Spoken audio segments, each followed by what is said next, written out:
üzerinde olan başkanda onun hem tarihinde hem imlasında hem muhitinde açıklamak gerek ki veyahut da geçmiş, bugünkü ve geleceğini de bir kereden onu anlatmak, o incelemek gibi sırası da gelmekte. Böyle bakınız misal olarak bugün Latin kurfatını yazmaya başlasa bile onun bir kereden yazmasının işi de bitmiyor. Latin kurfatını düşünmek gerek, Latin kurfatını yaşamak gerek ki çünkü misal olarak bakınız bu birinci slaytlarda ben gösterdiğim gibi hatta Alman muharebesinden yani 40. senelerinden evvel Kırım'dan ve evvel ve son Kırım Tatarların sürgün edildikten sonra bütün Kırım Tatarların yadigarlıkları mahvolunmaya başladı. Yani bazı yerler gizli olarak sağlanmakta, bazı vaatlarda onlar zaten yakıldı mı, bırakıldı mı? Böylelikle bizim zamanımızda zaten bereketi değil, çok menbalar kaldı ki onlar da hem Arap kurufatında hem Latin kurufatında olmaya mümkündü. Ya ve çoğu sahalarında misal Arap kurufatı üzerinde laf yükseltildi. Çoğu bizim olsun hocalarımız, olsun talebelerimiz bile bu Arap kurufatlarını bilmeyenlerin için çok cinten evvelki basılan kitaplar ve bunda saklanan bilgiler bizim oğlumuzda değil ki. Yani bu suların öğrenmeye olamamız. Doğru mu? Tamam şu Kiril kurufatı üzerinde laf yürüttük.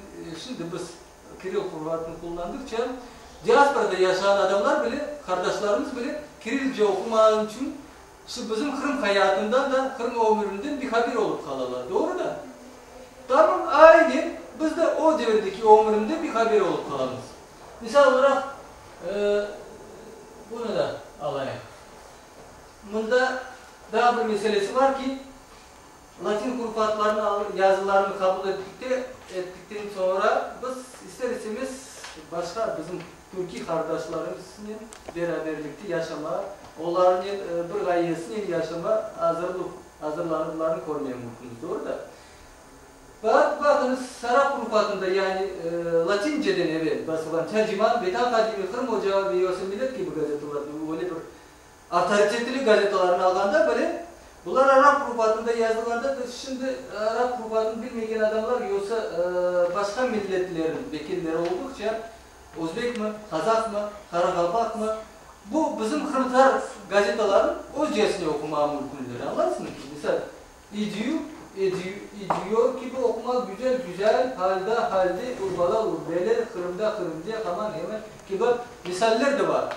Yani Arap kurufatı batında bile Arap yazılan gazetelerimizni öğrendiğinde bunda birinci olarak bizim milli tillerimiz silinmektedir. Latin kurufatında geçtiğinde bütün bu yazılar yaşayan adamlar os milliliğini ve os kim olduğunu da bu yazılar vasıtasıyla anlamaya mümkünler ki.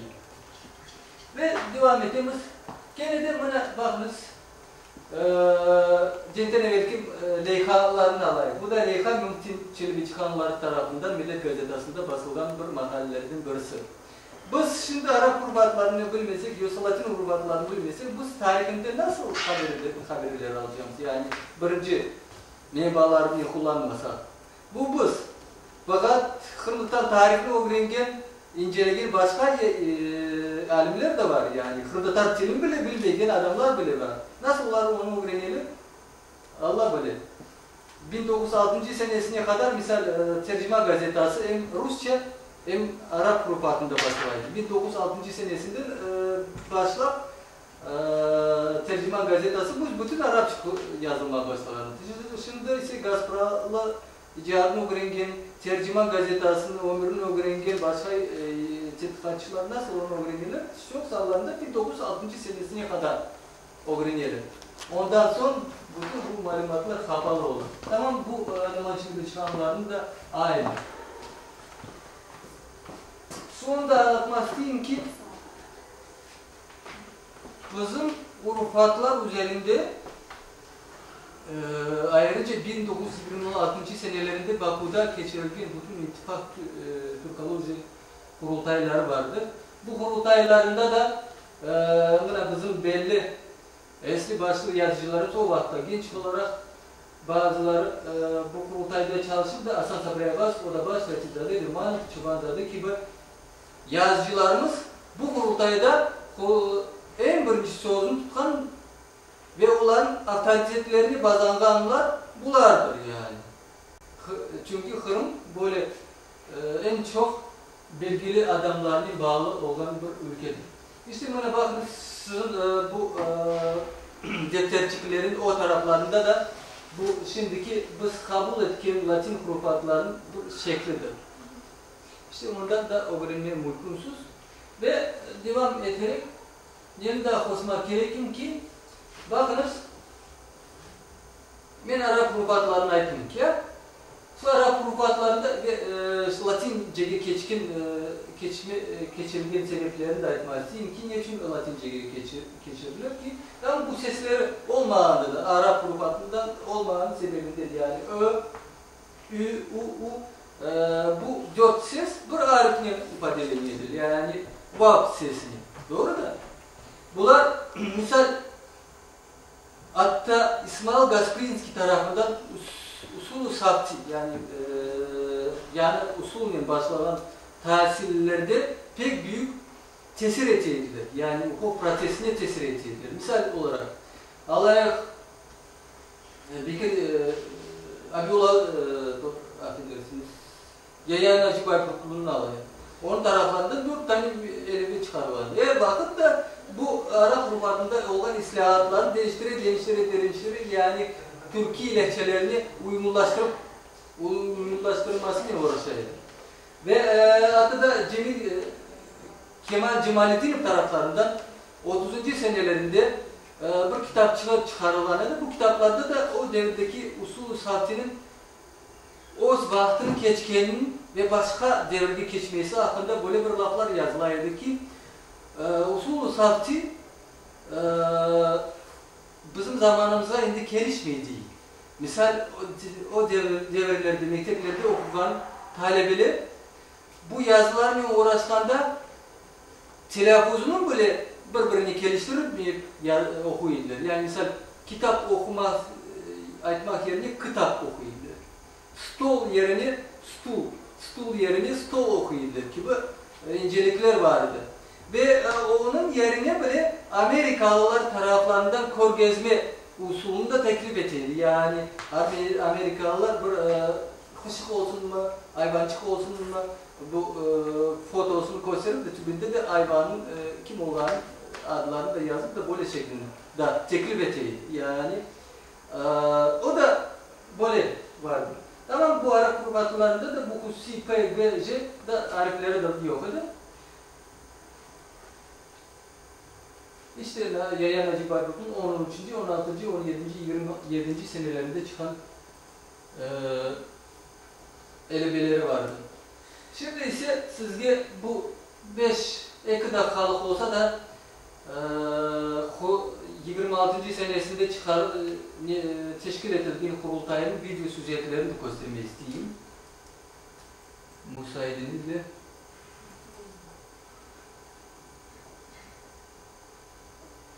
Bunu açayım.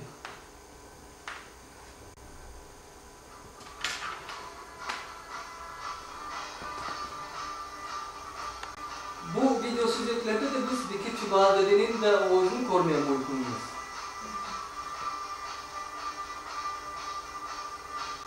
Yani böyle bir canlı hayatta.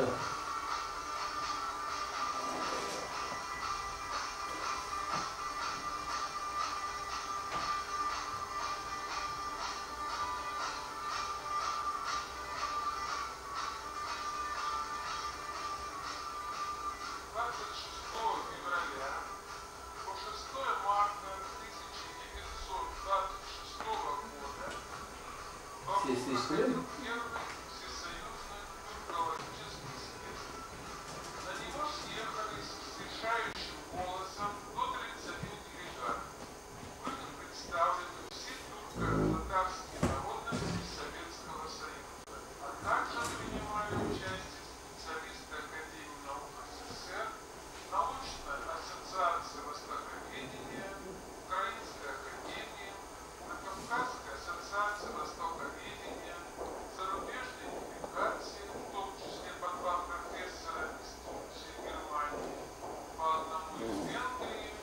Türkiye'de bir Kokuruzade iştirak ediyor.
Bu eski varyantı.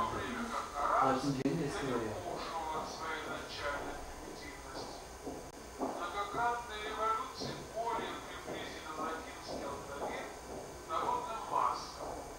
Bu da Orhan yenisi yazıları.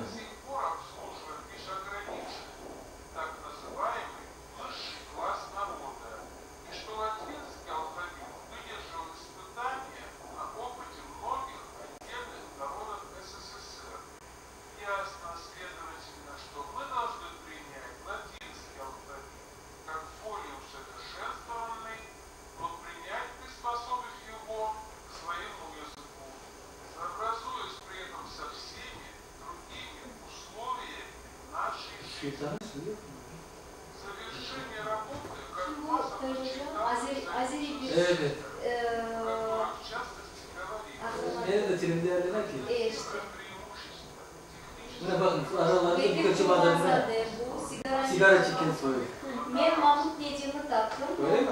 O dersinde onu anlatacağım. Bu kadar güzel ya. İyi.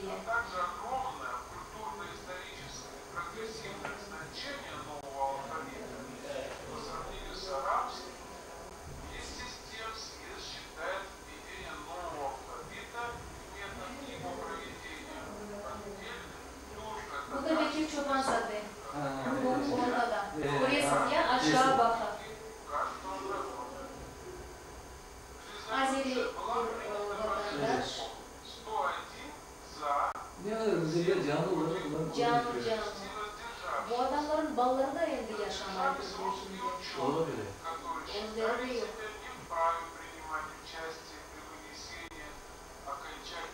Yani bütün Türkiye dünyasında meşhur bir kurultay olarak oluyor.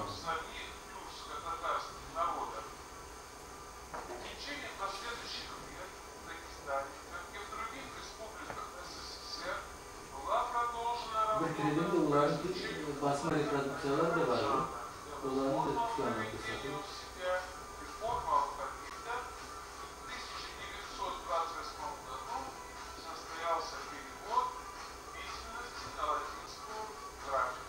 Fatih Bey Köprülü'yü pek aradım ben. Arada pek aradım. Öyle bir Avrupa'yı bir yüzü var ama bu yerde kuralmadım bu kadrolarda. O Bey Kokuruzada'nın yeni Dünya gazetesinde onun çıkışları bile basılan. Reportajları. Reportajları değil, telegramları. Telegramlar.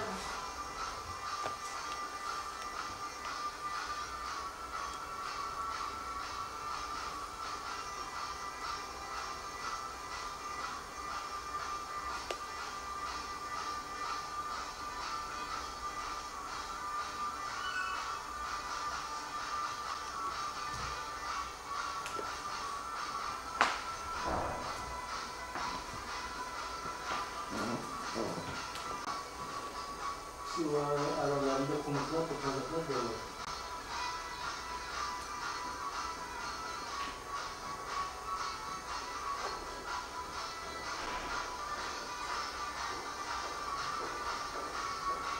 Yine bu da güzel yapmışlar. Banketle kurmaların kalıyorsun. Ziyafetler. Stolları pek tar ama. Evet ya. Ekonomik yer.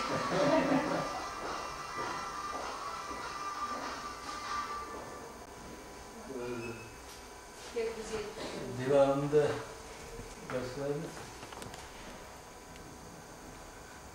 Tamam. Bana ben sizge aytkan Yeni Dünya gazetasının da tiş korunuşu böyleydi.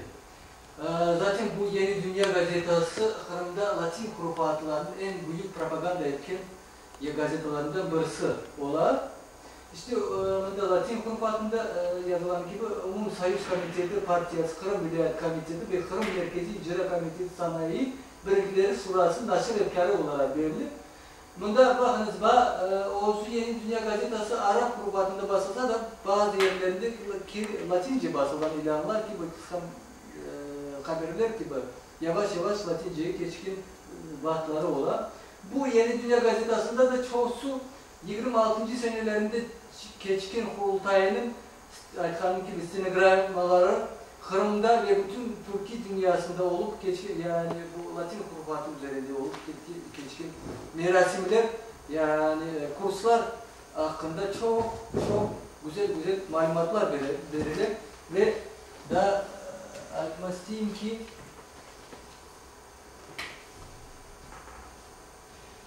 ve hatta böyle bir güzel mahallelerine de rast geliniyoruz ki tam usulların sırasında da Yeni Elizbay ve Karayimler diye bir süjeti var ki bu yerlerde Karayimler o stilini Kırımlıtar olarak sayılan son elbette de onlar ister istemez Latince'ye kabul etmeye başladılar ki çünkü neden korkaydılar ki o medeniyetin, o stillerini, o urf adetlerin cöymamasından korkaydılar. Böylelikle onlar Latin kurufatını ve bütünüyle Latin elbe kabiliyetinin gayelerini de tutmaya mecbur oldular. Böylelikle yani şimdi zamanlarında böyle biz Kırım Tatar tilinin böyle bir zayıf yerlerine rast gelindiğinde de Karayimlerinin asar atikalarına, yadigarlarına da biz müracaat etmeye mümkünüz ve biz kaçırdan güzel yerlerini de onlardan tapmaya mümkünüz. İşte böyle bir güzel ve bakınız Karayimler bizge kol tutmasıyla beraberlikte bizim Latince kampanyamız olan yarın saklanmasına böyle bir balban garantiyası olarak sayılır. Ve daha nesini gösterecek olan buna bakınız. Şimdi işte buna da bakınız. Yanlarımızda Gazprom kitaphanesi var.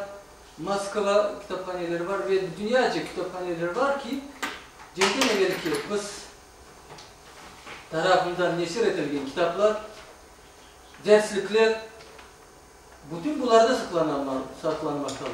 Buna misal olarak alayım, Samuel Marsak'ını alayım, Yangır, Pazar.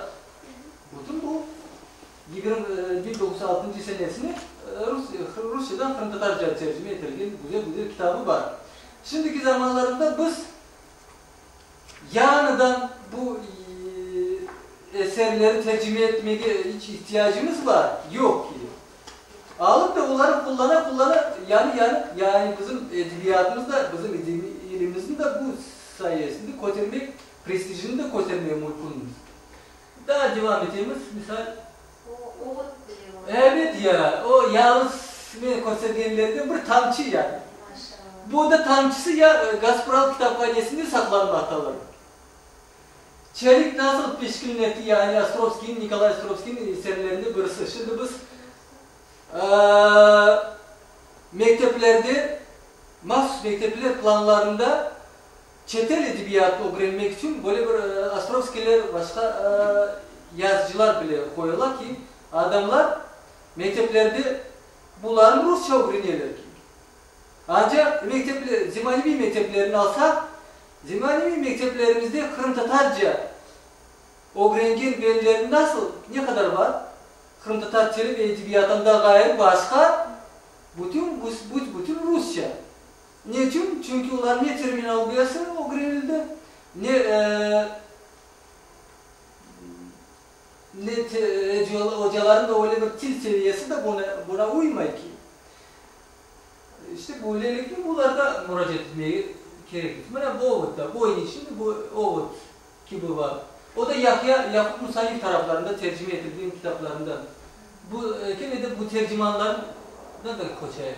Onu bir Sidamet misal tercüme ettiğinde de onda yazılmadı.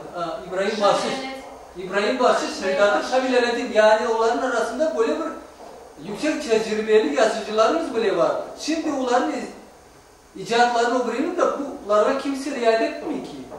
Onların öğrenseydi ne kadar til cihetinden, icat cihetinden incelikler, artefaktlar böyle çıkmak mümkün edilir. Ama bu da Çitel Edebiyatı'nda Victor Hugo, Gavroche eseri var. Mustafa Kuti. Mustafa Kuti'nin de hakkında kim böyle ki Rusya'da, bizim zamanlarımızda. Mustafa Kuti'nin zaten Azat Karım 42. senesinde başlayıp 44. seneye kadar Azat Karım'ın müellifi idi. Bana misal Rikiti Kitali, Kipling Joseph Rudyard'ın eseri Hırmıtarca tercüme edildiğidir. Şimdi bakınız, bunu kozaya alınız.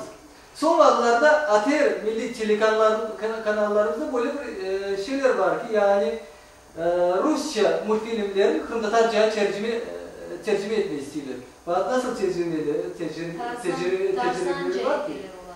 Tatarca değil o. İşte Tatarca uyumlaştırıp gibi yaparlar ki. Fakat bu şeylerde kullansalar ki ne kadar güzel şeyler çıkarır.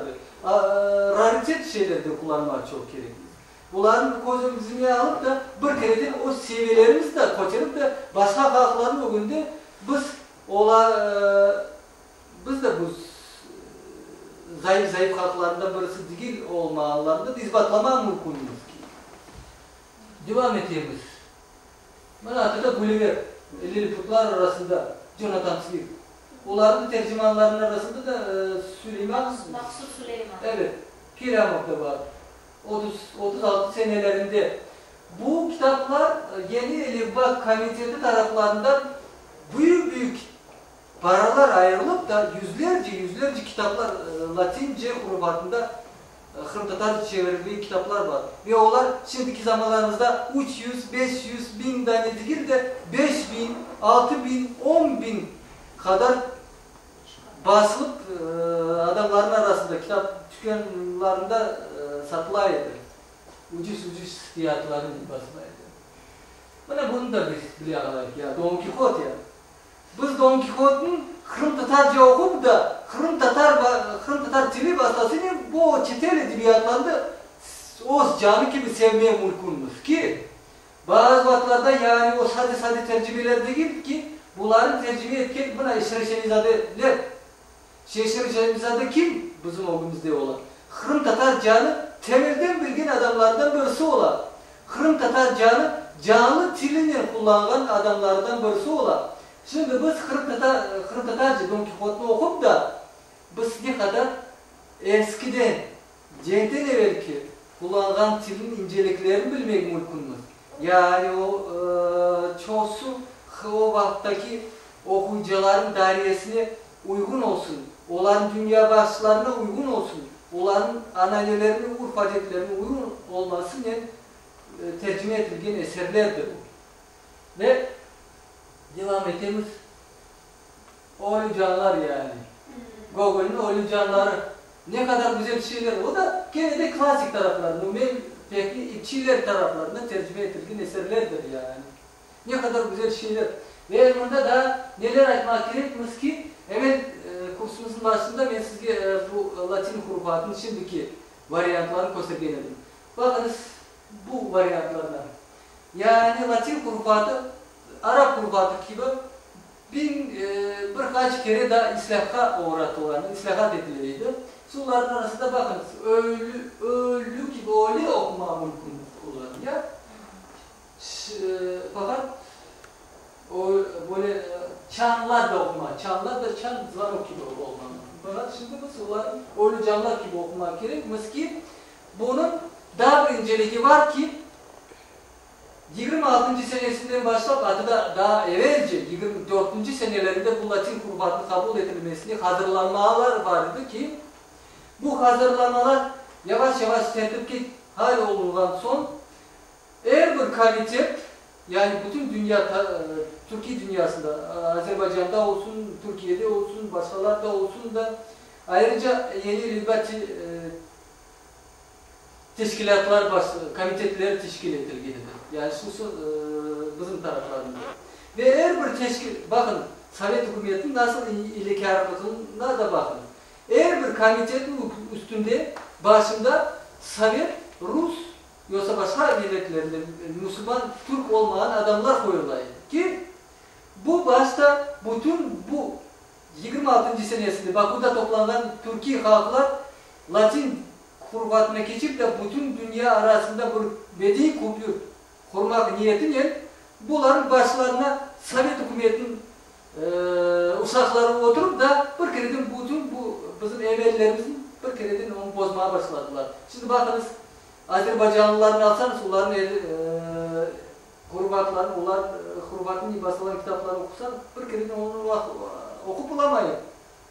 Yoksa İdil Ural Tatarlarında basılan kitaplarını alsanız onların bir yazılarını o birini bulamayız ki. Böylelikle biz Latin kurbatını geçsek bile hep birbirimizden ayrılmaya başladık. Ayrıldık yani.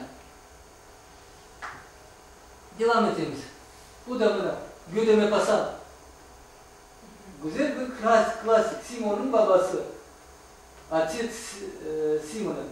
O da mütercim Halidov 29. senelerinde basılandı.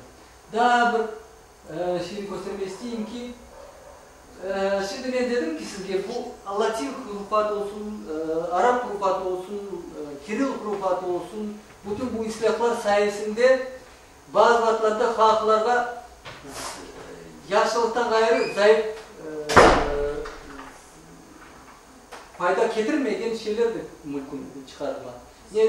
Zorluklar da çıkardı. Misal eğer de bir Latin hurufatlarında bir adam bir harflarını okusa Kiril hurufatında onlar indi onu okup olamaylar ki. Veyahut da çeşitli türlü grevler çıkardılar. Yani bu Latince hurufatında basılan kitaplar, gazeteler hiç okulmaydı. Reddedildi onların taraflarında. Aynı da Kirilcesi. Fakat bunların alsak Bepseler, İtalyanlar, Kek, Karaklar, Yakutlar, Çuvaşlar gibi alanda da onlar şu vakitlerde böyle yazıları olmayan, alibeleri olmayanda da onlara tam bu islahatlar, Kirilceleri pek büyük fayda getirgenler. Arkada böyle bir faktı var, gerçeği var. Misal bu da İtalyanlar. Yani Kamçatka Yarımadası'nda yaşayan tamir halklar. Yani böyle bir şamanlar, büyük mü? Yoksa kaynaklarını alayım. Gene bir Kamçatka. Dünyadan çok uzak yaşayan halklar. Bunlar da var. Bunlar Türkiye halklar.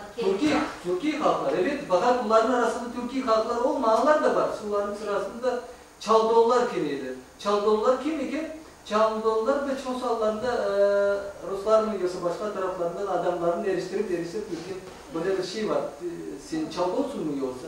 Fakat Çaldollar ayrıca bir millet olarak ezelden Ruslardan ayrılıp yaşayan halklardan birisi olan. Kamçatka'da yaşayan halklardır Çaldollar kendileri. Ve gene de şu hurufatlarını dedik de ki Kırım tarihinde böyle bir olaylar vardı ki misal olarak eşit metan söylüyor Hasan Çerkeyev taraflarında ve eserin paylaşmasını alayıp da Hasan Çerkeyev oldu da bu paylaşmasını 1905. senelerinde yazıp da ele yazma şeklinde yazıp da 1909. senesinde Kiril hurufatında basmaya başlandı. Yani elbette de onun biyografiyasına bağlı. Bu hoca Mırzalardan okup da çok okumuş olup da Rus dilinden de dersler verdiğinden sebebinden bu Rus hurufatında kullanıp da bu kitabını baskanıdır. İkinci de sebebi var ki tenzurasından saklanmak için. Ve tenzura saklanmak için o zadını değil de onun yerini belgisiz mahlasında kullanmaya başlanır. Böylelikle buna yakın aralarında da bizim Kırım arşivlerinde tapılan bunun kitabı var. Eşit meftan yesebiliyor adım.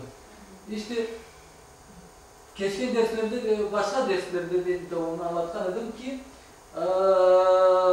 Latin hurufatı yalnız gaye yalnız iktisadi, içtimai olaylarında değil de iktisadi, içtimai olaylarında değil de 26. senelerinde, 8. senelerinde Türkiye'de biz aman aman bu Latin hurufatını kullanır mı, kullanmaz mı dediğinde Türkiye'de Latin hurufatında ahçalar bile çıkmaya başladı. Anlarsınız ki 26. senelerinde Türk Cumhuriyeti'nde. Fakat bu Kirilce hurufatlarını aldığında da bu ekonomi olarak, misal olarak Numançı'da çıkan biyografiyasını yazın. Bir tarafı Latince olsa, bir tarafı Kirilce olsa. Bakın usulların kolevine. O vakitlerde gazetelerimiz ne kadar zorluklar çıkıyordu. Kağıdı yetişmeydi, boyası yetişmeydi. Bunu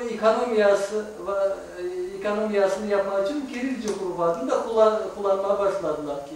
Ya da şimdiki zamanlarımızda böyle bilgisayarda kullanıldığı yer var. Latin hurufatı kullanıyorlar. Yoksa SMS, telefonla vasıtasıyla SMS yollarında Kiril hurufatını basında eko SMS olur. Latin hurufatını yazarken bir kereden bir SMS olur. Bir kereden bu sende paralarımızda evet ya. Paralarımız cebimizde kalır. Evet, o da Latince'nin böyle bir güzel şeyi var. Sayın hocam, bunlar aynı metin ya. Aynı metin. Bir metin. Elbeleri farklı var. Elbeler farklı olan için burası başkasından uzunca gelir. Buna bakınız, Azat Kırım, tamam bu Melevel Aytkan Mustafa Hurti. Mustafa Hurti 42. senesini başlap 44. senesine kadar onların arasında da başka muharirler vardı. Tamam bu gazetesine muharirlik yapanıydı.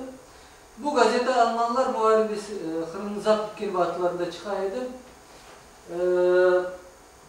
Gazetanın böyle bir politikası vardı.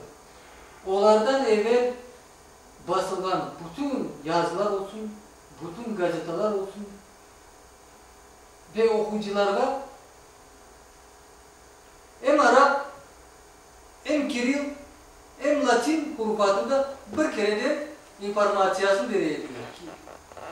Yani kartlar Latince'ni okumasalar, onlar Arap hurufatında okumaya mümkündür.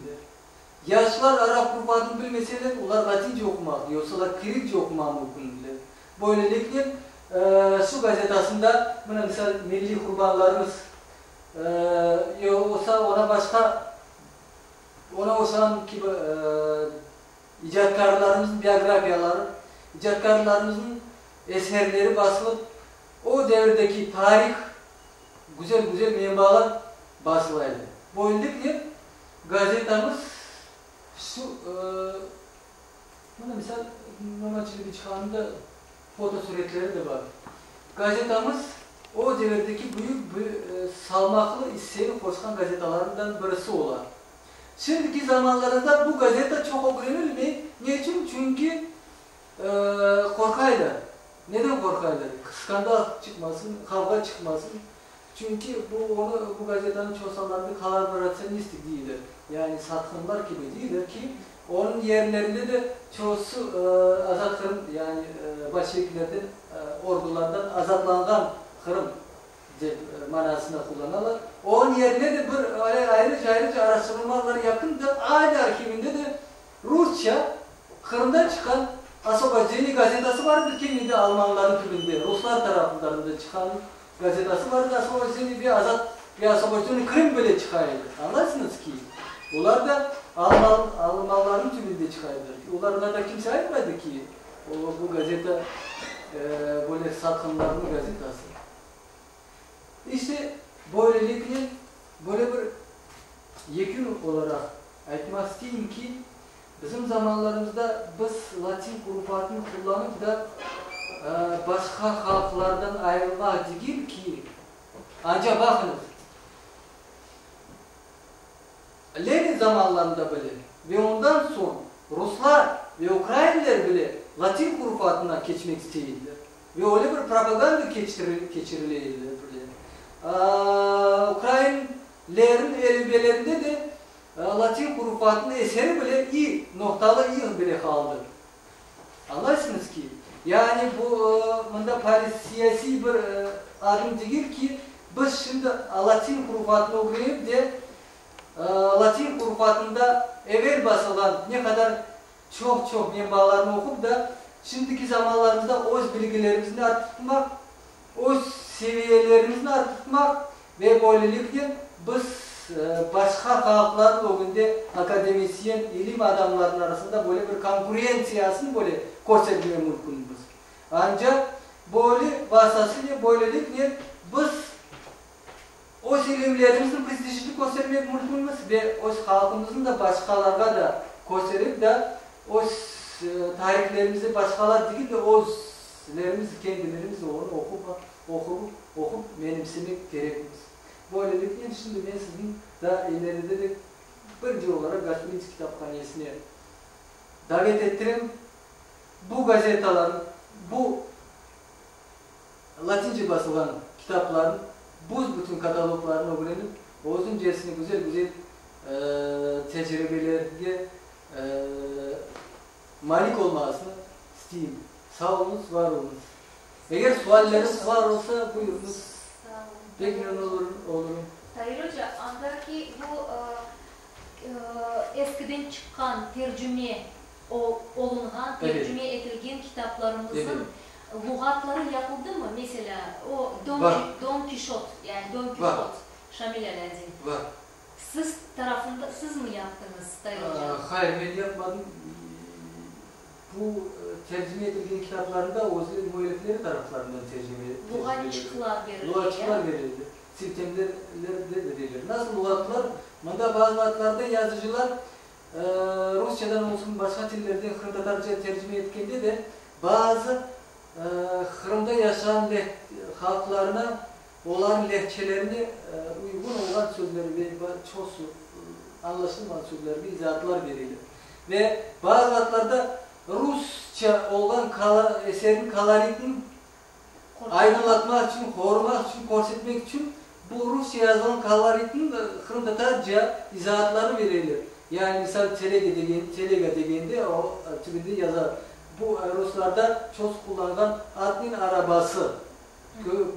Bizcesinde şimdi öyle sadece anlatmalar olsa da o dönemdeki Kırım Tatarlar için o pek mühim bir izahatlar vardı ki. Çünkü onlar